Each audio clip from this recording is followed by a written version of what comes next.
Our objectives for this lesson are to understand the terms wavelength and frequency and their relationship both qualitatively and quantitatively. In the last lesson, we talked about Bohr's model of the atom and the electron movement within Bohr's model.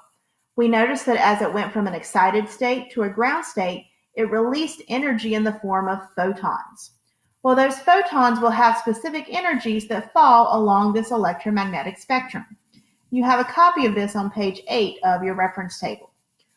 When they are given off, they act as waves. So it's important for us to understand some properties about waves. There are two main properties of waves that I want you to understand. The first one is called the wavelength. And the wavelength is denoted by the Greek letter lambda. And the wavelength is exactly what it sounds like. It's the length of the wave. And so we measure that by finding the distance between two equivalent points on the wave. That could be from peak to peak, trough to trough, middle to middle, any 2 points as long as they are equivalent on that wave. And so since this is a length, our units are going to be meters, nanometers, centimeters, something like that. The other property we need to understand is called frequency. And frequency is denoted by the Greek letter nu. Frequency is the number of waves that pass a given point per second. And so we have a couple of units here. We have our per seconds or inverse seconds and hertz. And hertz and inverse seconds are the same thing. So you can use those interchangeably. Let's see if we can figure out what the relationship is between these two properties. So if we look at our drawing, I have a wave A and wave B. And this is measuring 1 second of time. So take a second to figure out, do you see a relationship between the wavelength and the frequency? What you should notice is that if you have a shorter wavelength, then you're going to get more waves per second and therefore have a higher frequency. So if you have a shorter wavelength and higher frequency, then that is an inverse relationship. So we see that frequency and wavelength are inversely proportional, i.e. if you have a long wavelength, you have a low frequency, short wavelength, you have a high frequency. And so that is qualitatively how they are related. Now let's turn that into a mathematical or quantitative relationship. And so the formula for this is C equals lambda nu. Remember, C is actually a constant. It is the speed of light. So you would always plug in 3 times 10 to the 8th meters per second for C. Lambda was our wavelength, and in this case it needs to be in meters.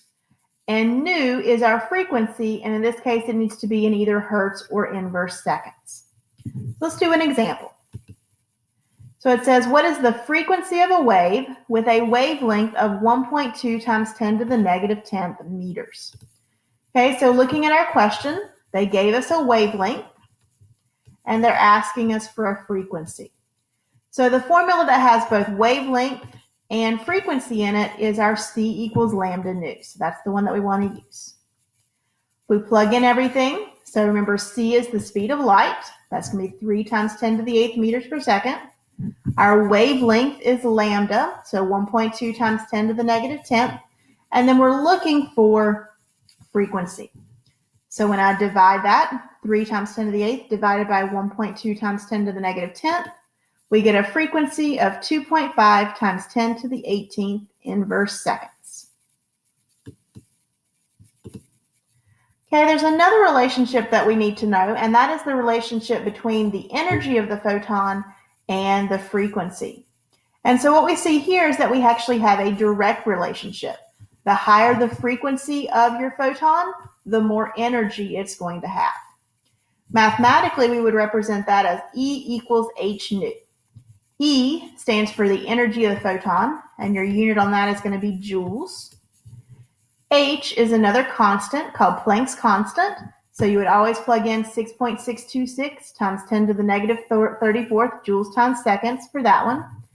And then nu again is our frequency in either hertz or inverse seconds.